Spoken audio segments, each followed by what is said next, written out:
So the match has just finished. Wolves back in action after a 3-week break.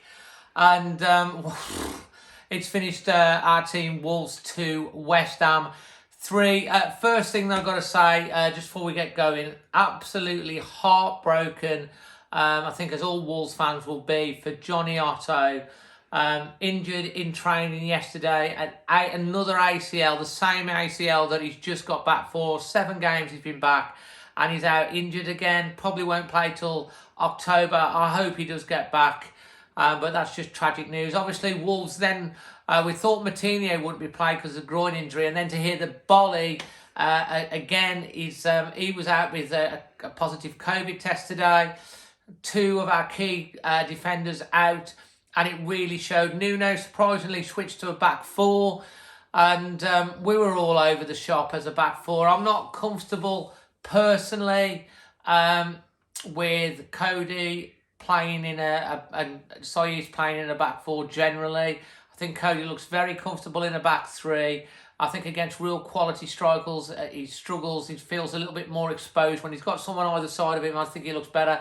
I think if Wolves are looking to go to a back 4 next season, we've got to bring in a really top centre-back to play alongside Bolly. I feel that Cody could then possibly play a little bit further forward as a defensive midfielder. And obviously, you know, losing again the stability of Johnny Otto had an impact. But early doors, they just cut through us so easy. Wolves, can't say we played bad. We had positive from the start. They were just far too clinical. The first goal, Lingard, he just waltzed into the area. It's a great run from Antonio, pulls Cody away and he's finished it. Second goal, again, he should never have got past to get into the position to pass it. It's a good finish.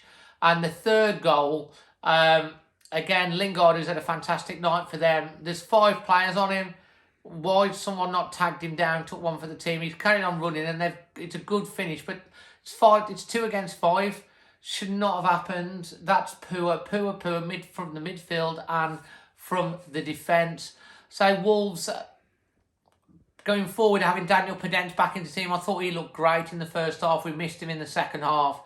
And it felt like Traoré got really angry and he picked up the ball from just in front of the edge of our box. He's gone past 4 players, got to the byline, pulled it back, great cross, and then Dendoncker, who hasn't scored, pops up with a header into the bottom corner, finishes it. Traoré with his first assist of the season, Dendoncker with his first goal, give him a lot of confidence. Wolves getting back to 3-1 just before half-time. Just before that, Pedro Neto's missed a chance. William Jose probably should have done better with the opportunities he's got. I thought Jose did well linking up, but again, striking wise, he's got another game without scoring a goal. He's brought Fabio Silva on him for the second half.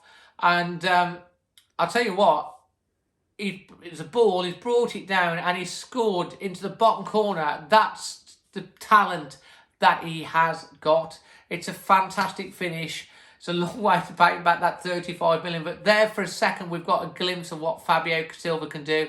He does make the runs into the positions, which is what Jose doesn't do. The only disappointment for me after that, after we got it back to 3-2 on 68 minutes, West Ham having given away a 3-0 lead against Arsenal. My disappointment is, at the back of their mind, they're going to be stressing and panicking, and it just seemed to fizzle out. Maybe, I don't know, tiredness, legs, don't know. Podence got a half. I think we missed him in the second half, his creativity.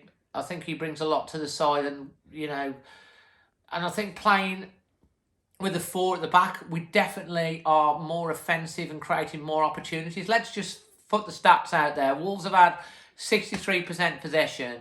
We've had 20 shots to West Ham's 9. We've had 5 shots on target to their 6, and they've scored 3. And that, again, is the difference, is the finishing.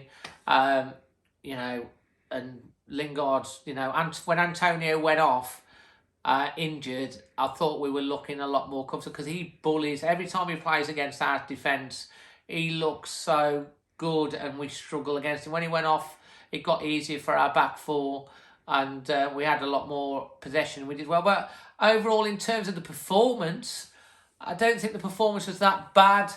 I thought the attitude was right. I thought with the defence going to the back four, did Nuno get it right? Was he forced into that situation? Who could you have played? Kilman obviously didn't start. Vitina came on with a good cameo again. But the performance I'm going to give is a 7, even though we lost, but just for the positive way we played, chances we created. And my man of the match for scoring his first goal, an overall decent performance, Leander Dendoncker for me. I'd be really interested to hear your thoughts on your rating on the match. Who was your man of the match?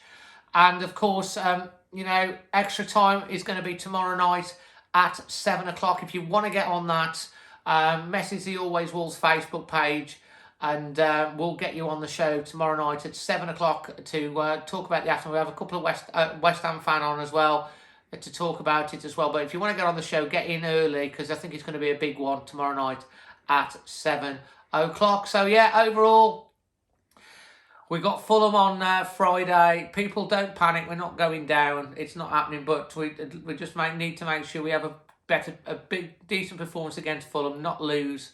They're 9 points behind us with and played a game more. So, barring a disastrous run and a brilliant run from there, I think we're going to be okay. But as long as we, you know, we don't lose the game on Friday, and hopefully we can win it then, positive. But we'll talk about that on Extra Time as well. Till the next one, Extra Time.